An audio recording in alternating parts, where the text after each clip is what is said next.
What happened yesterday? And Firefly Aerospace reaches new heights with major Series D funding.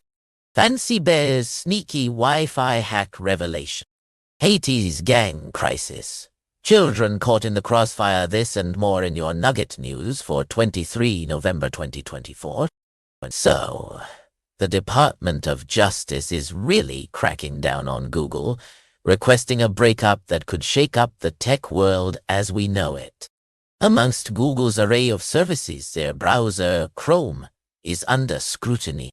While Chrome's popularity is undeniable, its privacy concerns are notorious.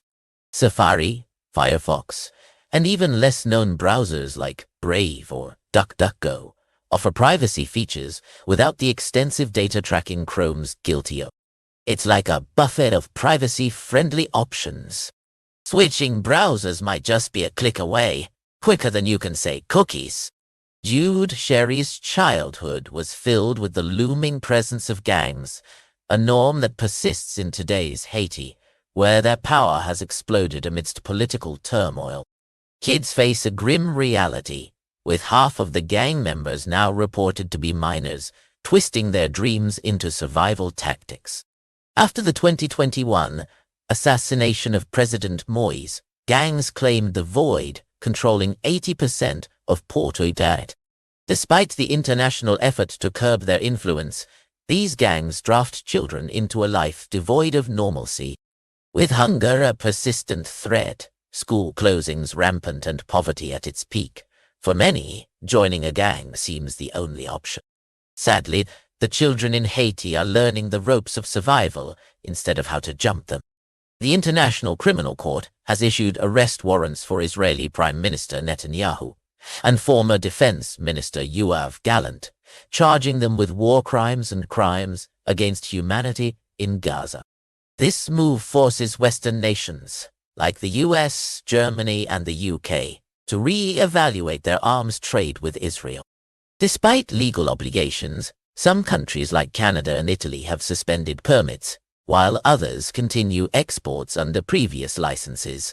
The delicate dance between arms trade and international law has become much more complex, with some countries potentially dancing into complicity.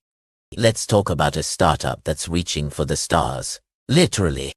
Meet the Exploration Company, a German-French venture with some big ideas for space travel. Often, European startups struggle in this field, and even aerospace giant Boeing hasn't cracked human spaceflight yet.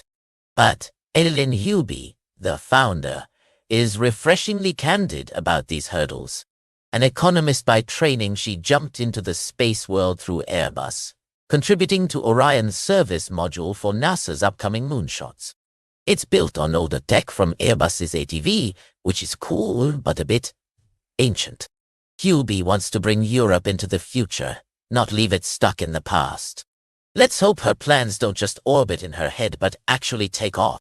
Hey, space enthusiasts, Firefly Aerospace is on fire. They've just wrapped up a $175 million Series D round, boosting their valuation to over $2 billion, up from $1.50 billion last year.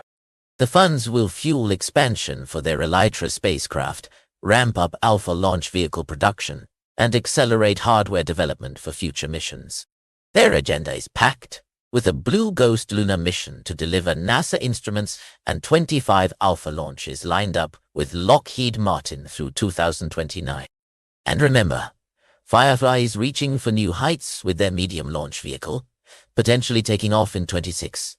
Looks like Firefly's trajectory is soaring higher than a rocket on a Red Bull binge. Get ready for a mind-blowing tale from 2024. Overt hacking mission took the stage at this year's CyberWarCon in Arlington, and boy, it's a doozy. Turns out, in a crafty move, hackers linked to Russia's Fancy Bear compromised a Wi-Fi device next door to their target and pulled off a digital heist without even being close. This team, dubbed Gruesome Larch, went full espionage mode, hacking one neighbor's Wi-Fi, hopping to another, all without breaking a sweat. It's like a hacker's version of leapfrog. Polexity Stephen Adair was clearly amazed by their virtual ninja skills, saying it's a revolutionary cyber sneak attack. Talk about breaking and entering in style. In a wave of escalating violence, Israeli forces launched airstrikes on southern Lebanon and the suburbs of Beirut, resulting in the tragic loss of at least 5 healthcare workers.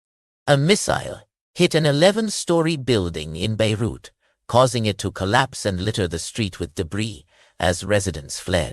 This comes amid ground clashes with Hezbollah in southern Lebanon, where Israeli troops entered Deir Mimas and faced retaliation. Reports claim multiple fatalities and injuries, with Lebanon describing the strikes as war crimes. The conflict sharpens as attempts for a ceasefire have floundered. Looks like peace talks have taken a striking turn. That is all. Remember to like and subscribe and all that stuff.